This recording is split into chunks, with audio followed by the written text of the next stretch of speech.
مرحبا بالجميع. اليوم رح نغوص بعمق لنكتشف من شو بيتكون الإنترنت فعلياً. رحلة رح تبدأ من الشاشة اللي قدامنا وتوصلنا للعمود الفقري العالمي اللي بيجمعنا كلنا. عمركم فكرتوا كيف كبسة زر واحدة بتقدر تسافر حول العالم بثواني؟ الموضوع مش سحر أكيد، هي رحلة فيزيائية حقيقية ومذهلة عبر شبكة عالمية معقدة جدا. وخلونا نبدأ هالرحلة من أقرب نقطة إلنا، يعني من أجهزتنا. طيب، نقطة البداية لرحلتنا هي اللي بنسميها حافة الشبكة. ببساطة، هذا هو المكان اللي بتكون فيه كل أجهزتنا، ومنه بتتصل بالإنترنت لأول مرة. المصطلح التقني لهي الأجهزة هو الأنظمة الطرفية أو hosts، والسبب بسيط جدا، لأنها موجودة فعليا على حافة الإنترنت، وهي اللي بتفتح لنا الباب على كل هالعالم الرقمي. والقائمة هي بتكبر كل يوم. أكيد بنفكر بالكمبيوترات والموبايلات ويمكن السيرفرات الضخمة بمراكز البيانات، بس القصة أكبر من هيك بكتير. تخيلوا حتى التوستر اللي بيعطينا حالة الطقس صار جزء من شبكة إنترنت الأشياء اللي عم تكبر بشكل غريب ومدهش. تمام، عرفنا شو هي الأجهزة. السؤال هلأ، كيف بتتصل بالإنترنت لأول مرة؟ هون بيجي دور شيء اسمه شبكات الوصول. شبكة الوصول فينا نعتبرها الجسر الأول اللي لازم بياناتنا تعبره. هي الرابط الفيزيائي الفعلي اللي بيوصل جهازنا سواء بالبيت أو بالشغل بأول راوتر بطريقه للإنترنت. بي البيوت أشهر طريقتين للاتصال هن ال DSL والكيبل. ال DSL بيستخدم خطوط التليفون النحاسية القديمة، أما الكيبل فبيعتمد على بنية تلفزيون الكيبل نفسها. الفرق الأساسي بينهم، تخيلوا ال DSL كأنه طريق خاص فيكم ما حدا بيشارككم فيه، أما الكيبل فهو مثل الأوتوسترادة اللي كل الجيران بيستخدموه سوا، عشان هيك ممكن يصير بطيء بأوقات الذروة. طيب، خلينا نكبر الصورة شوي.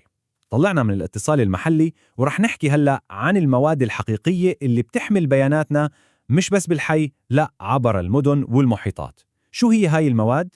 فهي بنسميها الوسائط المادية، يعني المادة الفعلية اللي بتمشي فيها الإشارة. في منها نوعين: موجهة مثل أسلاك النحاس أو كابلات الألياف الضوئية، الإشارة بتمشي جواتها. وفي نوع غير موجهة مثل الهواء اللي حوالينا واللي بتنتشر فيه إشارات الواي فاي. حلو، خلينا نتخيل حياة بت واحد من البيانات. جهازنا ببعته، فبيسافر عبر وسيط مادي معين، بيوصل لراوتر، الراوتر بياخده وبرجع يبعته مرة تانية عبر وسيط مادي ثاني، وبتضل هالحلقة تتكرر من جهاز لجهاز ومن كيبل لكيبل لحد ما يوصل للمكان اللي لازم يوصله. وهلأ وصلنا لقمة رحلتنا، لتكنولوجيا اللي هي فعلياً العمود الفقري للإنترنت الحديث كله. عم نحكي عن ثورة الألياف الضوئية. الألياف الضوئية أو الفايبر أوبتكس هي عبارة عن خيوط رفيعة جدا ومرنة، بس بدل ما تنقل كهرباء بتنقل نبضات ضوء. كل نبضة ضوء هي عبارة عن بت واحد من البيانات، وهون التغيير الجذري، نقلة نوعية من إشارات كهربائية بتمشي بالنحاس لنبضات ضوء بتسافر بالزجاج. طيب، والسرعة؟ هون القصة بتصير خيالية. عم نحكي عن سرعات بتوصل لمئات الجيجا بيتس بالثانية، يعني قدرة هائلة على نقل البيانات. كمية معلومات ضخمة جدا بتنتقل بلمح البصر. المميزات ما بتوقم بس عند السرعة. أولاً، هي محصنة تماماً ضد أي تداخل كهرومغناطيسي، يعني الإشارة صافية دايماً. ثانياً، فقدان الإشارة فيها قليل جداً حتى على مسافات طويلة ممكن توصل ل100 كيلومتر. وأخيراً، وهذا مهم جداً، الأمان فيها عالي وصعب جداً حدا يتجسس عليها.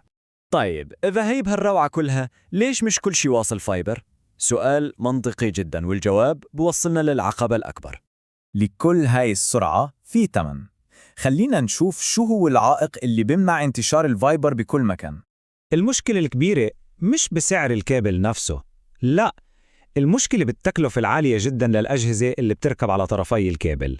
هاي الأجهزة، يعني أجهزة الإرسال والاستقبال، هي اللي بتحول الإشارة الكهربائية لضوء، وبترجع بتحول الضوء لكهرباء بالطرف الثاني، وهاي غالية جدا.